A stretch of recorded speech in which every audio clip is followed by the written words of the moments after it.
المهرجان ده طفرة كويسة جدا وصحوة جميلة جدا في مصر لتعريف الشعب المصري بالشركات اللي بتنتج زيت الزيتون والشركات اللي بتنتج منتجات كتيرة للزيتون، منها الصابون والزيوت والتخليل.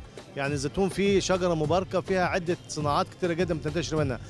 فكرة المهرجان ان هم يعرف الشركات اللي بتنتج المنتجات دي ويسمع اسمها في السوق. حاجة كويسة، حاجة لأول مرة اتعمل في مصر، وفي حاجتين مرتبطين ببعض دايما مقربين لبعض، اللي هو العسل وزيت الزيتون. فمن خلال المهرجانات هنا بنقدر المستهلك يقدر يقابل المنتج، يقدر يتذوق العسل دي بأنواعها، يقدر يميز ما بين الأصلي ما بين اللي مش أصلي.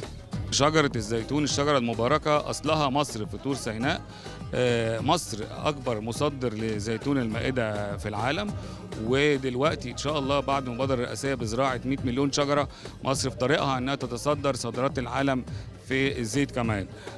مصر دولة في حوض البحر المتوسط، مناخ مصر مناسب جدا للزيتون، عندنا مساحات شاسعة من الزيتون وإنتاجنا من الزيتون عالي الجودة، وبدأ يبقى عندنا مصانع مهمة جدا ومصانع كبيرة جدا بتنتج الزيت والزيتون.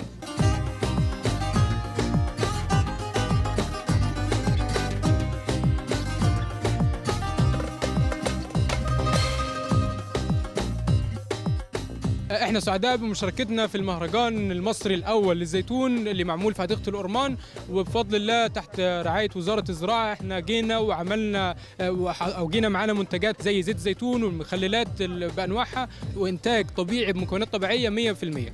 مشاركين بزيت الزيتون، بدبس الرمان، بصويا صوص، باربيكيو، ميه ورد، ميه زهر، خل اعشاب وخل ابيض. فانا المهرجان ده يبقى فرصه كويسه حتى للتصدير، وده توجه الدوله المفروض يعني الايام الجايه دي ان شاء الله.